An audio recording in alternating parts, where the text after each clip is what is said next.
हाँ जी बेटा, ये जो मैंने अभी आपको टेबल एक्सप्लेन की, क्या आपको क्लियर है? Yes ma'am. Yes ma'am. Yes ma'am.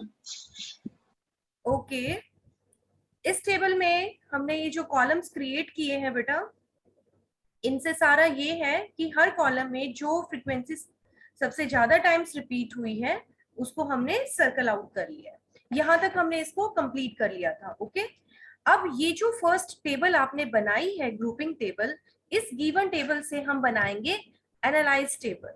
ठीक है, अब उस टेबल को बनाने के लिए आप क्या करोगे, ये देखिए नीचे इसमें बेटा जो कॉलम्स आपने यहाँ पे लिए थे पहले ऊपर वाली ग्रुपिंग टेबल में, यहाँ पे लिखा था ना हमने, यहाँ पे x की वैल्यू ली थी, देन हमने 1 2 3 इस तरह से कॉलम्स लिए थे ना, जिसमें 1 + 2 2 + 3 इस तरह से। अब उन कॉलम्स को हम रो में लिख देंगे 1 2 3 4 5 6। ठीक है, यस मैम। ओके, और यहाँ पे ऊपर वो वैल्यूज लिख दोगे जो आपको ऊपर जो इसमें वैल्यूज दे रखी हैं x की। ठीक है, 7 8 9 10 12 13 14 ये सारी वैल्यूज ऊपर लिखी जाएंगी। ठीक है, सिर्फ अपोजिट कर दिया गया है फर्स्ट वाली टेबल को। फर्स्ट वाली टेबल में ये वाली वैल्यूज इधर लिखी हुई थी और यहाँ इधर जो वैल्यू शो हो रही है वो हमने ऊपर रो में लिख रखी थी। इतना चेंज है। यहाँ तक कोई डाउट हो तो बोलो बेटा। No ma'am. ओके, अब बेटा जो हमने सर्कल किए हैं ऊपर, उनके अकॉर्डिंग अब हम इन कॉलम्स में शॉर्ट आउट करेंगे। जैसे फर्स्ट ऊपर वाली टेबल में अगर आप देखो, फर्स्ट कॉलम में कौन सी फ्रीक्वेंसी सबसे ज्यादा टाइम्स रिपीट हुई है? 13। ठीक है, 25 टाइम्स रिपीट हुई है ना ये फर्स्ट कॉलम में, तो कौन सी फ्रीक्वेंसी है? 13 है। तो अब नीचे वाली टेबल में फर्स्ट कॉलम, यहाँ पे फर्स्ट लिखा है, कौन सी फ्रीक्वेंसी सबसे ज्यादा टाइम रिपीट हुई है? 13, तो 13 के आगे टिक कर देंगे। Is it clear? Yes ma'am. Okay, अब कॉलम नंबर 2 में देखो कौन सी फ्रीक्वेंसी सबसे ज्यादा टाइम रिपीट हो रही है? 44 टाइम्स रिपीट हो रही है। कौन सी? ये दो फ्रीक्वेंसी हो रही है, 11 और 12। दो भी होंगी कहीं पे, तीन भी होंगी। जैसे ये देखो यहाँ पे 56 है कॉलम 4 में, तो ये कितने टाइम्स हो रहा है? 3 10 11 12। तो जो जो फ्रीक्वेंसी जितने टाइम्स रिपीट हो रही है हम उनको नीचे वाली टेबल में टिक आउट कर देंगे। ठीक है, जैसे यहाँ पे 13 आया, नेक्स्ट का आपने देखा था 11 और 12, यहाँ पे टिक आउट कर दिया। थर्ड में 12 और 13 का कॉम्बिनेशन, 4 कॉलम में 10 11 12 का कॉम्बिनेशन। इस तरह से हम इनको टिक आउट कर देंगे और बाकी को छोड़ देंगे ब्लैंक।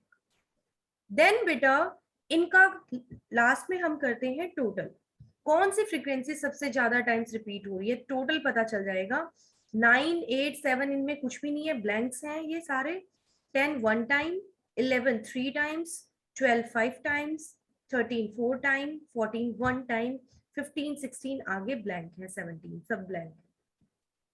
तो यहाँ पे देखिए 12 ऐसी फ्रीक्वेंसी है जो 5 टाइम्स रिपीट हो रही है, तो 12 यहाँ पे क्या हो जाएगा? मूव हो जाएगा।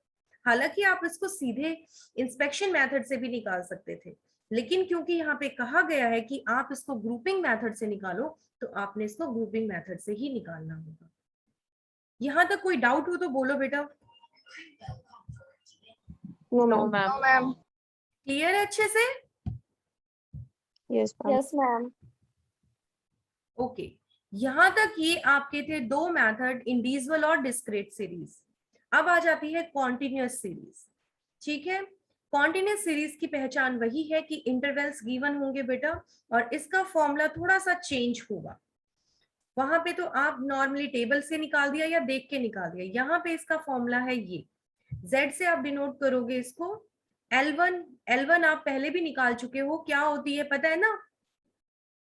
First L1 L2 continuous series में पहले भी निकाल चुके यस हो। मैम। यहाँ पे F1 F0 F2 ये चीजें कुछ न्यू है। जैसे वहां पे आपने लास्ट में निकाली थी CF F, ठीक है, वैसे ही निकलेंगी ये भी मैं बता दूंगी।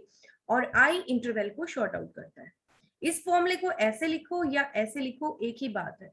कई एफ को यहाँ पे डेल्टा से भी शो कर देते हैं, तो गलत नहीं होगा, जो आपको कंफर्टेबल लगे उसमें आप इसको राइट डाउन कर सकते हैं। अब हम एक एग्जांपल उठा लेते हैं ताकि आपको क्लियर हो जाए। एग्जांपल आपको यहाँ पे शॉर्ट आउट कर रखा है, जैसे वेजेस दे रखे हैं बेटा और नंबर ऑफ वर्कर्स शो कर रखे हैं, ठीक है। वेजेस 0 to 5, 5 to 10, 10 to 15, यानी इंटरवल इनमें कितने कितने का है बेटा?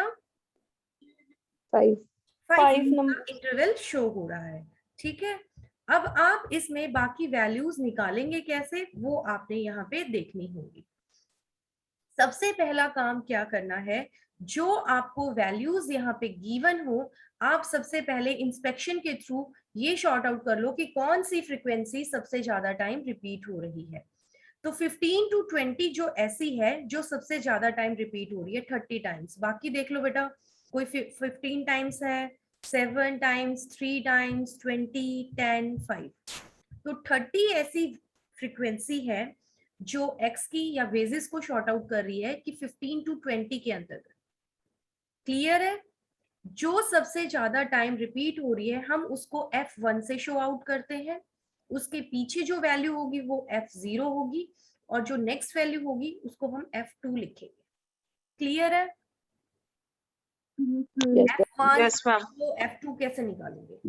नेक्स्ट इंपॉर्टेंट चीज कि L1 जो फ्रीक्वेंसी सबसे ज्यादा टाइम रिपीट हुई है उसी की फर्स्ट वैल्यू, ये L1 होता है और ये 20 L2 होता है, तो हमें L2 की तो जरूरत ही नहीं है, L1 शो करोगे सिर्फ। अब आपके पास सारी वैल्यूज गिवन है, सिर्फ फॉर्मूला में पुटिंग करनी है। L कितना है? L1 15, देन F1 कितना है? 30 माइनस F0 15, बाय में फॉर्मूले में 2 as it is, F1 30 minus 15 minus F2 20 into में 5 इंटरवल को शो कर रहा है। इस पूरे को कैलकुलेट कर लीजिए, 30 में से 15 गए 15, नीचे का कैलकुलेट कर लीजिए और ये आपके पास वैल्यू आ जाएगी यहाँ पे मोड। जो कटता है काट दो प्लस माइनस करके, यहाँ पे इस तरह से आपने यहाँ पे मोड निकालना है, किसमें? कॉन्टिन्यूअस सीरीज के अंतर्गत। क्लियर है? yes ma'am individual, discrete and continuous series easy है या नहीं है बेटा? मैम ओके, आप अच्छा समझा रहे हो मैम। अच्छा तुम्हें और क्लियर क्या हो रहा मैम, है? आप समझाते हो आसान ही लगता है। प्रॉब्लम बस ये है कि यहाँ बस ब्लैक बोर्ड नहीं है, नहीं तो बेटा टू दी पॉइंट हम क्लास में करते हैं। और उससे तो आप लोग, मैं ये चाह रही हूँ बेटा रोज जो मैं करवाऊँ ना उसको प्लीज घर पे जरूर कर लेना, सम निकाल के देख लेना एक एक दो दो इनके रिगार्डिंग, ठीक है? ताकि तुम्हें कॉन्फिडेंस आ जाए, हाँ हम इसको कर सकते हैं आगे। अब बेटा तीनों चीजें हो गई हैं इसमें, individual, discrete and continuous series, ठीक है मोड में। फिर लास्ट में इस फर्स्ट चैप्टर में आपका आता है मीन, मीडियन, मोड। कई बार क्या होता है बेटा 2 मार्क्स में या 4 मार्क्स में आपको सिर्फ वैल्यूज दे दी जाती हैं, मीन इतना है, मीडियन इतना है, मोड इतना है, या उन तीनों में से कोई भी 2 वैल्यूज दी जा सकती हैं। तो आपको सिर्फ ये जो 3 फॉर्मूले हैं, एक z के अकॉर्डिंग, ये जो ऊपर वैल्यू है ना बेटा, ये x बार यानी मीन माइनस में z mode 3 is equal to 3 bracket में x बार माइनस में m। सिर्फ इस फॉर्मूले को याद करना है। इस गिवन फॉर्मूले से ये 3 फॉर्मूले क्रिएट किए हैं, जिसमें z की वैल्यू निकालनी हो तो आपको मान लो m और x की वैल्यू दे रखी है तो आप z निकाल सकते हो, आपको x बार और z की वैल्यू दे रखी है तो आप m भी निकाल सकते हो। इस गिवन एक ही फॉर्मूले से ये 3 फॉर्मूले बनाए गए हैं, सिर्फ आपको ये एक याद रखना है।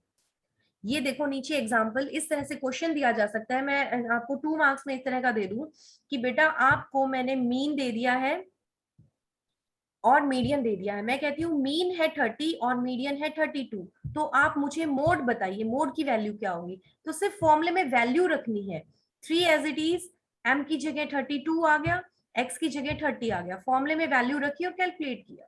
ये 2 मार्क्स में आ जाते हैं इस तरह के क्वेश्चंस, ठीक है। तो यहाँ पे सिर्फ आपने फॉर्मूला याद रखना है और कुछ नहीं करना है। देन लास्ट में मेरिट और डीमेरिट, हर क्वेश्चन की मेरिट डीमेरिट जरूर याद करोगे, चाहे वो मीन हो, मीडियन हो, मोड हो, ठीक है।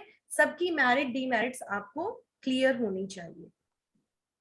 तो आज के लिए आप इतना ही कर लो बेटा। मीन, मीडियन, मोड तीनों आपके यहाँ पे टॉपिक कंप्लीट होते हैं, पार्टीशन वैल्यूज कंप्लीट होती हैं। मीन में मैंने अभी आपको अर्थमेटिक मीन कराया है, नेक्स्ट जो क्लास होगी उसमें हम हार्मोनिक और ज्योमेट्रिक मीन नेक्स्ट टॉपिक्स करेंगे, ठीक है बेटा। तो आज के लिए इतना ही, आप इतना इसको करें। ओके बेटा, ओके मैम। ओके बेटा, थैंक ओके यू मैम। बेटा। मैं आपको कंसल्ट कर दूं।